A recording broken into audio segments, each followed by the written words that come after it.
Tim, yeah? You are going to look like a full-scale Fruit Loop. You look just as mad as a March hare. Hello everybody, hope you're doing okay. Now, some of you may know I've got a problem with shoes. I'll put up a picture there of a lot of them. But another problem I've got is Garmin Forerunners. So I thought, as I've just got to 3,000 subscribers, I'll do a little fun video today, show them all my Forerunners and see if we can go for a run in them. So here they're all lined up. So the very first one I got was the Garmin Forerunner 201 in 2004. And remarkably, let's see if we can actually turn it on. And yes, it does actually seem to turn on. Well, let's wait to see that getting satellite. It's still got 12 hours of battery life, which is amazing for a watch that is now 18 years old. Don't think I've actually used it for about 16 years. The next one I got was the 301 here. Let's turn that one on. And you can see that's got my email address there. So that one's getting satellite. So then I got the 305, the 310, the 910, the 920. This is the Garmin 50 and the Garmin 60. Now these weren't actually GPS watches, so the battery's long since died. These are examples of like sort of more basic models. The Garmin Forerunner 10. I seem to have a problem. I can't seem to get GPS on this one, so you may have to compromise with that one. This is the Garmin Forerunner 15. This is the 25. That's the 30. Now we come to couple with the bezel interface, which is a bit of a nightmare. There's the 405CX. I think the CX stood for some sort of special calorie calculation, and the 410. And then we come on to the ones here. We've got the Garmin 110 and the Garmin 210, both of which straps have long since broken. So we'll see if we can still come out with them. This is the first one that they tried optical heart rate with. This is the Garmin 225, which was very shortly followed by the Garmin 235, and they also had the 230, which is the same as this one but didn't have optical heart rate. So that's got optical heart rate there. And then we've got the Garmin 245, then we got the Garmin 610. That was the last one that had the Ant Plus interface, because then we went on to the 620, then you could just basically plug it onto the computer and see all the files. And then we've got the Garmin 630 here, Garmin 645, and then we've got the more modern ones here, the 735, which is like a multi-sport version, and then we've got the 935, just going into power save, and then the watch I use most is the 945, this blue one, and this is the the 945 LTE, which unfortunately never seemed to work in the UK. So what I'm going to do now is see if I can load up as many onto my wrist as possible. I might need to enlist the help of Sue to help me do this and see if I can run, because I've also got a belt on here, like a standard normal belt, not a runner's belt, and I've got some shorts with lots of pockets in. Shoes today, they've got the Puma Velocity Nitro 2s, looking nice and yellow with my yellow socks. So I think I'll start off with the 201 here, and I'm going to hold the camera over to Sue, Mrs. G, who's going to aid and abet me in this quest. So this is my very oldest one. This is the Garmin 201. This is the first one I got in 2004, so these are now 18 years old. And a terrible GPS compared to modern day ones, but hopefully it will still work. So I think I'll put that one there, because it's kind of like almost like a phone style size one. And it had this sort of Velcro strap. Right, that's one on. And I think we need to put the other one on the other wrist in the same place. This is the Garmin 301. And then I can put some of the modern ones up my wrist. This is the 945, this blue one. So this 935, this yellow one. This is the 735. Let's go for the 245. Tim, yeah? You are going to look like a full-scale Fruit Loop going out with 8 watches on. I think what we're going to have to do is use this belt and put a few more around here. So this is the 645. Well, I was going to say, quite frankly, it's about as interesting as watching paint dry. For anyone else who's now watching this, this was my suggestion to use a belt, primarily because I suddenly saw Tim heading off with the rolling pin, which, as you can see, is over here. I didn't think that sounded a very good idea. I'm also somewhat unclear why you're doing this at the end of the day when it's all cold. Took all day to charge them up. And also, we appear to have some of which we've only got half. They'll have to go in their pocket. Well, I hope that the end video is more interesting than this. At the moment, it feels like watching paint dry, Dr. Gross. And this one, Garmin 305. Well, that's the one we've got no oil. Oh, I've lost. I think there's more bits of that missing, Tim, than there are actually on it. I think it's fair to say you've got 2/3 to 4/5, half a watch. I don't think that one's going to work, because I can't. The button has disappeared. Right, I'm going to start this one, because the GPS is not really working on this one. It's Garmin 10. You see, it's only got half a strap as well. Start. Right, that's started. So I put that one in my pocket. Garmin 620. So we'll start that one. Put that in out of the pocket. I should also say that we've had every socket in this house deployed for this task. Garmin 610, let's start that one and put that in the top pocket there. This is the Garmin 410. Oh, this one's now turned off, so battery's knackered on that one, so that one's abandoned. What's this one? This is the Garmin 110. Right, start with that one. Right, now I've got to start all these ones. Tim, this one here sitting on top of the ginger beer. Oh, which is no good because you got no battery. Right, we'll start that one. Start. I thought you'd switched them all on. We've actually got to start the watch as well. I don't understand. There are too many independent variables in this experiment. They're not all starting at the same time, are they? No, that's all right. Right. Now I've got to put this belt on. Which way around is it now?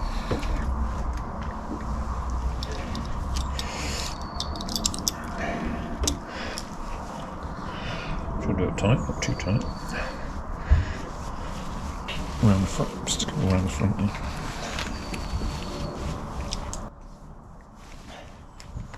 You look just as mad as a March hare. Right, oh, there's one more here. This one's fully started. Put that in my back pocket.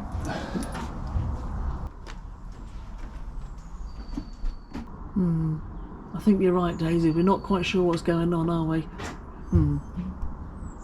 Right, I think we're all started. Right, let's see if I can actually run now. Right, we're heading off the run. I think what I'll do is I'll go a little loop through the woods and then a little road loop, see how we go.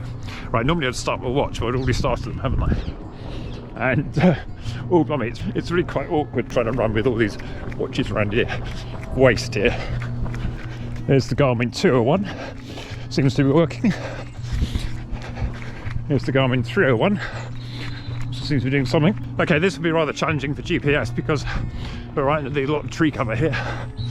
Got the golf course on the right here, Surbiton Golf Course. Let's see if we can do about 2 miles with this run. I wonder how much all these watches are worth.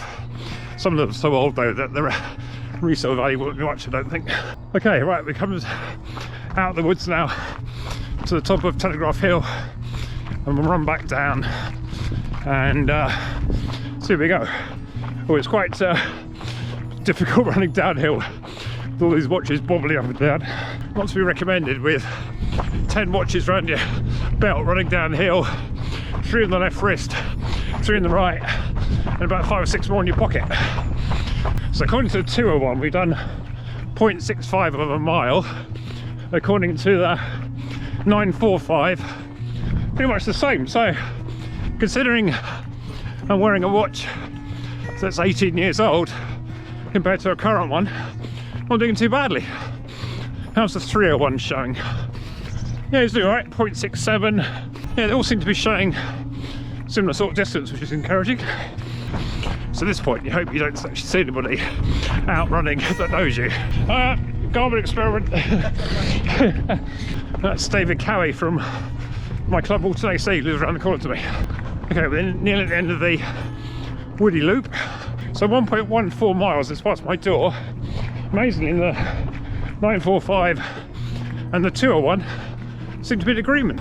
Right, I mean, I just do a road loop, essentially around my block, and see if we can get up to about 2 miles. Got elections coming up soon. Sue's standing for a couple of things. I get parish council and also the Elmbridge councillor in Oxshott, which I don't think we have much chance of, but good to get our presence up. So that's why I've seen the Liberal signs.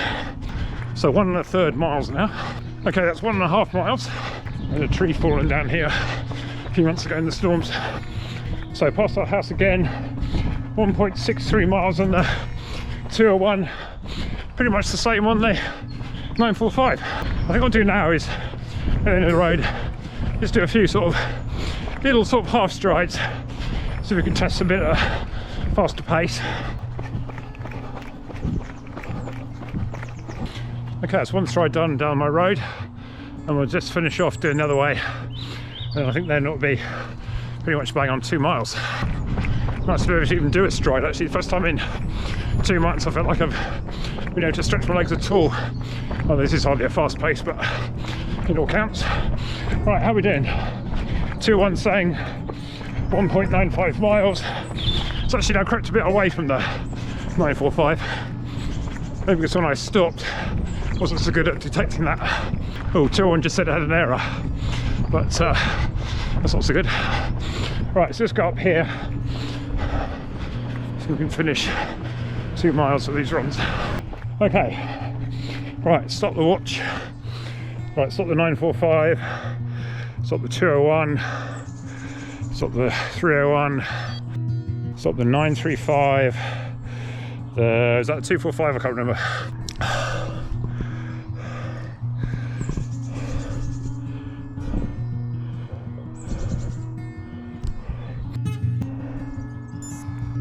Quite challenging to remember which button you have to press for all of them. Sometimes it's obvious, you can see the sign, but not always.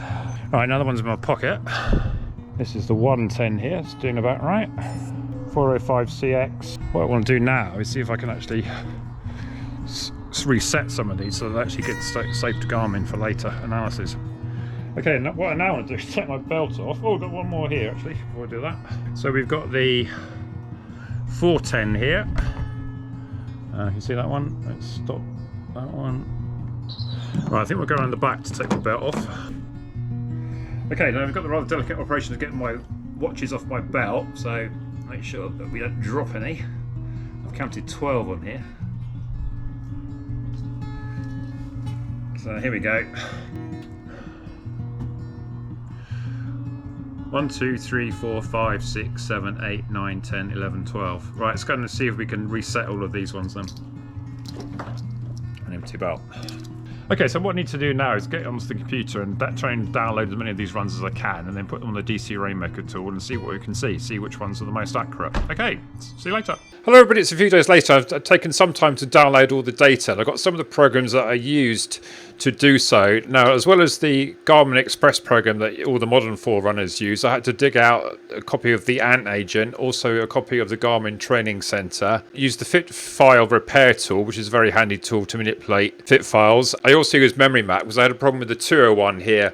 I think if you saw in the video, it came up with a little error and the track was a bit corrupted. So I had to sort of use the various tools and repair bits to get it back together again. And for those who are interested with the 201, you have to use a serial port to USB converter. And you put the actual 201 in this little cradle here. So there's all this gubbins to actually charge it and also trying to connect it. I had an initial problem with the connections with the serial port to USB converter. I had to install some different drivers and eventually got it to work. It just took far longer than the 20 minutes I was running for.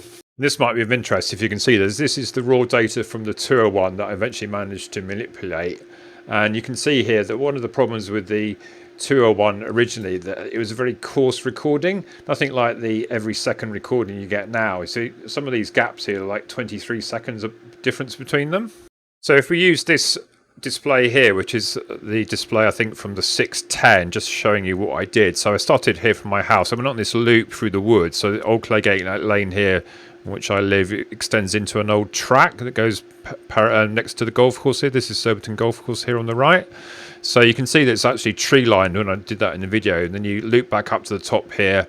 You're sort of climbing all the way up here, and then back here it's a bit more open, and then back down here to complete the loop. So that was like but just over a mile loop, which was obviously just fairly challenging for GPS. And then I went on a road loop, which is this sort of basically around the block here for about half a mile. And then 2 strides, one up the hill, or Claygate lane, and one down the hill. There's just a very shallow gradient on my road. So just over 2 miles altogether. So rather true to form with my analysis type videos, I've done a spreadsheet. This is all the Forerunners that I took out. I actually took out 24 in the end. I took out 23 which actually had a working GPS, and the Forerunner 10 there, which I mentioned in the video. The GPS seems to be working, so nothing really much happened other than just the timer starting. So I've ordered these at the moment in the order in which they came out, having done a bit of research. Then, as I mentioned, the very first one I got, the 201, I think it actually officially came out in 2003, but it wasn't available in the UK until early in 2004, so I put that at 2004.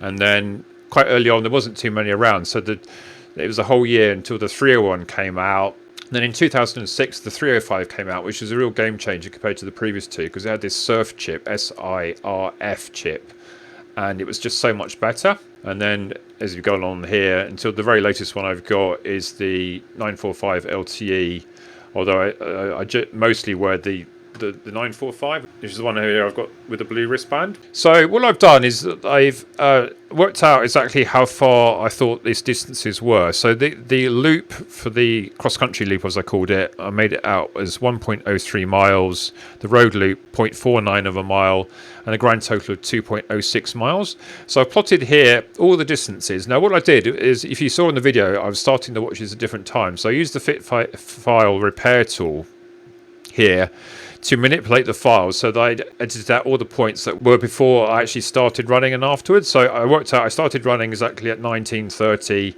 and finished at 1947. So basically I created fit files with just for those 17 minutes or so in them. And then I worked out what is the distance that the GPS gave for them. So if we do that in some sort of order, and you can see here that I thought the distance was 2.06, and you can see, interesting enough, that 2.06 comes in rather in the middle. So I've given all these ones in green, basically sort of clustered around what I thought was the correct distance, effectively a point to sort of say that they did well on that. And then these other ones here, I've created segments for the cross-country loop, that mile one, the bit of the cross-country loop which is under the trees, all uphill, the road loop, and a couple of sprints along these roads. Telegraph North is the road that goes parallel to mine, and then up my road and down my road. And again, I've done similar with that. So I've ordered these. Let's just take a look at, say, one of the sprint ones here. I'm not quite sure exactly how far it was, but I've taken the view that the ones in the middle are correct, and then if it was like way out, I've given that a red score, i.e. no points. If it was like sort of okay, I've given it half a point. So if we then sort this by the scores, so the best ones basically got 7 out of 7. They got the correct distance and, well, near enough, and the times for the segments weren't too bad. So interestingly, the ones that did the best were largely the ones which are the most modern ones. So the good news for me is the 945's in there, the 945 LTE, the 920, the 245, and the 935. Now, the ones that did the worst, unsurprisingly, the 201 and the 301, but they weren't so bad that they didn't score no points. So the 301 did okay on the distance overall, and the 201 did sort of okay-ish on the distance overall, just a bit over, and also one of the segments wasn't too bad. But you can remember before, it has such a coarse recording, so it's difficult for these segments to get an accurate view. So if you look at some of my course records on the Strava, you might thinking, oh, they were bike rides, but I think if it was like a long enough, I think that they were genuine. So I haven't sort of self-flagged them, and I think eventually in time people will beat them. But I've still got about 2 pages from 2004, 2005 when I was using these two Forerunners. So my first runs on Strava date back to 2004 when I was using that. I didn't actually in the end use it for London Marathon. I was almost a bit embarrassed to wear them. Can you imagine sort of wearing, in sort of going to the championship start wearing one of these? You might sort of be laughed out of court. So I just stuck with my Polar watch back in those days. So I've also plotted them on the DC Rainmaker tool. What I've done, it seems that you can't have more than 20 fit files in one session, as it were. So I grouped it in this one here. These are all the ones that I was wearing on my wrist, and these are the GPS plots overlaid. So if we zoom in here, you can see that this purple line here was the 301, and the blue line here the 201. So if we then zoom that out,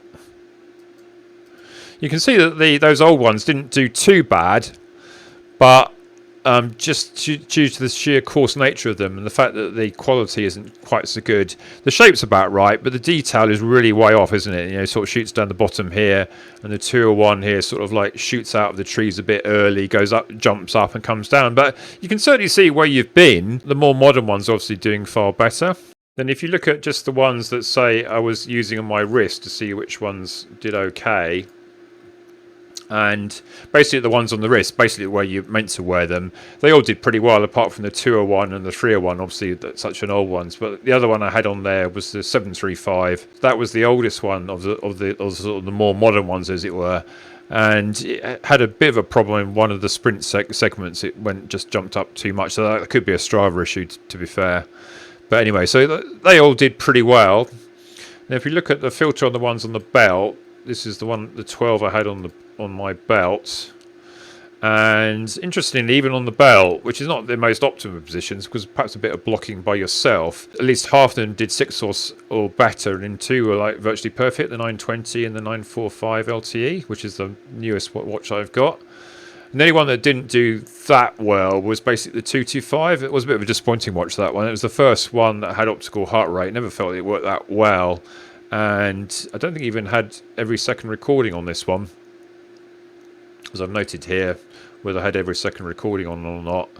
And yeah, it just didn't seem to be that great for the GPS there.